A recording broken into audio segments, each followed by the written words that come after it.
Dear students, नमस्कार। BSc part first inorganic chemistry की unit nuclear chemistry का next part आज हम पढ़ेंगे रेडियो एक्टिविटी, रेडियो सक्रियता। पिछले वीडियो में हमने पढ़ा था कि जिन नाभिकों के N/P रेशियो का मान 1 है वो स्टेबल है, वो स्थायी है, और जिन नाभिकों के लिए N/P रेशियो का मान 1 से ज्यादा होने पे या बहुत कम होने पे वो अनस्टेबल हो जाते हैं। और स्टेबिलिटी के लिए वो क्या करते हैं, अल्फा बीटा गामा किरणों का उत्सर्जन करके स्टेबिलिटी स्थायी नाभिक में परिवर्तित हो जाते हैं। इस प्रक्रम को हम कहते हैं रेडियो सक्रियता। रेडियो एक्टिव विघटन मीन्स नाभिक है, भारी नाभिक है जिसका N/P रेशियो का मान 1 से बहुत ज्यादा है, कम है, तो वो क्या करेगा, अल्फा बीटा गामा किरणों का उत्सर्जन करके अपना स्थायी नाभिक में चेंज हो जाएगा। इसे हम कहते हैं रेडियो एक्टिव विघटन, रेडियो एक्टिव डिसइंटीग्रेशन, और ऐसे पदार्थों को हम कहेंगे रेडियो सक्रिय पदार्थ। अगर ये गुण रेडियो एक्टिविटी का, रेडियो सक्रियता का गुण प्रकृति में विद्यमान तत्वों में है तो उसे हम कहेंगे प्राकृतिक radio activity, natural radio activity. प्राकृतिक रेडियो एक्टिविटी का मतलब है कि प्रकृति में विद्यमान जैसे यूरेनियम है तो उसमें अपने आप स्वतः रेडियो एक्टिविटी, स्पॉन्टेनियस डिसइंटीग्रेशन होता है, उसे हम कहेंगे नेचुरल रेडियो एक्टिविटी। ये रेडियो एक्टिविटी कृत्रिम तत्वांतरण द्वारा बनाए गए तत्वों में हो। कुछ ऐसे तत्व हैं जिसे आर्टिफिशियली क्रिएट किया जा सकता है, तो आर्टिफिशियली क्रिएट करके जैसे एल्यूमिनियम पर अल्फा कणों का बौछार करके फास्फोरस में कन्वर्ट करके उसे हम रेडियो एक्टिविटी जनरेट कर सकते हैं, उसे हम कहेंगे आर्टिफिशियली रेडियो एक्टिविटी, कृत्रिम रेडियो एक्टिविटी। तो दो तरह की होगी रेडियो सक्रियता, दो तरह की होगी आपकी, एक तो नेचुरल और दूसरी आपकी artificial. Discovery of radio activity किसने की, हेनरी बेकुरेल ने। अब हम बात करते हैं नेचुरल रेडियो एक्टिविटी के लिए। नेचुरल रेडियो एक्टिविटी का मतलब है कि प्राकृतिक रेडियो सक्रिय पदार्थ जो कि जिनका N/P रेशियो का मान 1 से कम या ज्यादा है, वो क्या करते हैं, आपका अल्फा बीटा, अल्फा यहां पे कण है, अल्फा कण, बीटा कण और गामा रेज है, गामा रेज का उत्सर्जन करके स्थायी नाभिक में परिवर्तित होते हैं। तो alpha beta gamma, alpha particle, beta particle और गामा रेज, इन तीनों को मिला के हम कहेंगे बेकुरेल किरणें, बेकुरेल किरणें।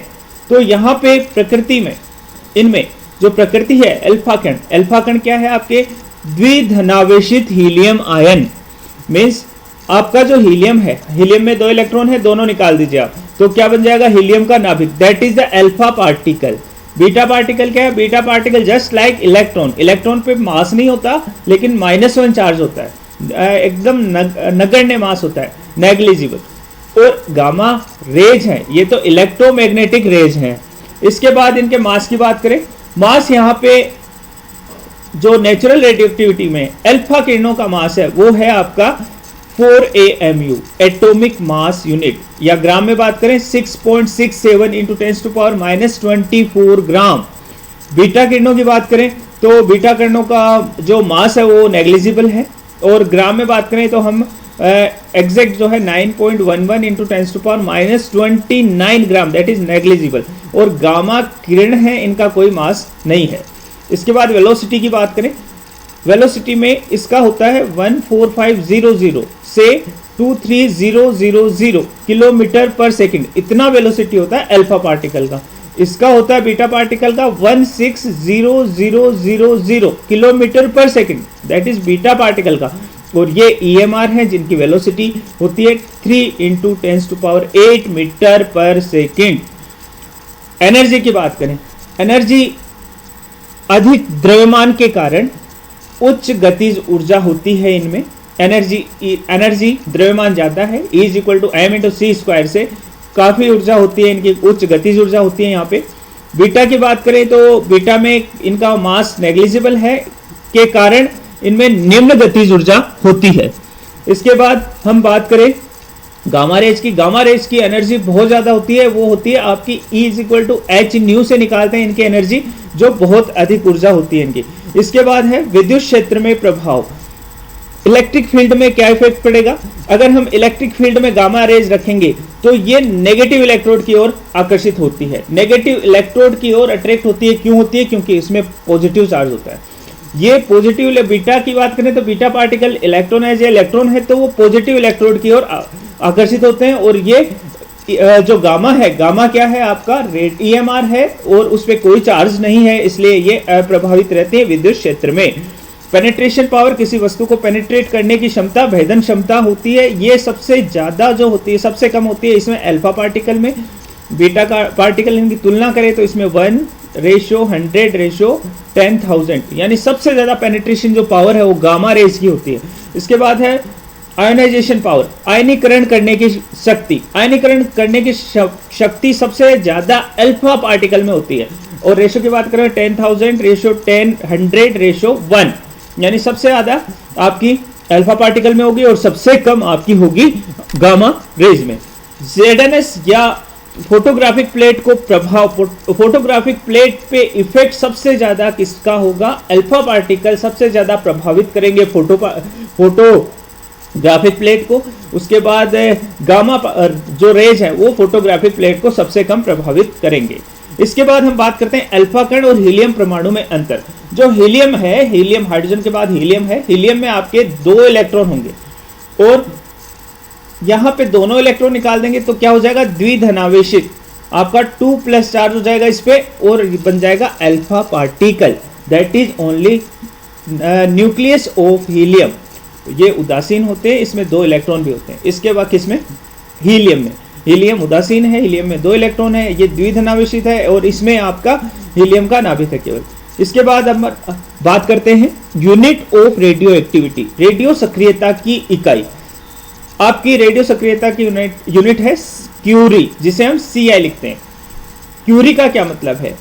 रेडियो सक्रिय, रेडियो एक्टिव, रेडियो धर्मी पदार्थ की उस मात्रा को 1 क्यूरी कहेंगे जो 1 सेकंड में 3.7 × 10⁻10 विकिरणों का उत्सर्जन करे।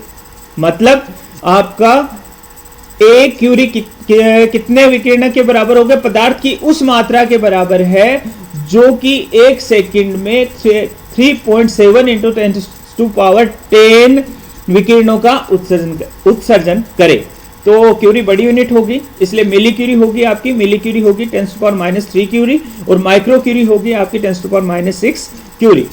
बैक्यूरेल किरणें हमने बताया था, बैक्यूरेल जो किरणें हैं, प्राकृतिक जो रेडियो एक्टिविटी है वो अल्फा बीटा गामा किरणों का उत्सर्जन करते हैं, तीनों को हम बैक्यूरेल किरणें कहते हैं। रेडियो धर्मी पदार्थ की उस मात्रा को 1 बैक्यूरेल कहेंगे, 1 बैक्यूरेल कहा जाता है। 1 बैक्यूरेल का मतलब क्या है आपका?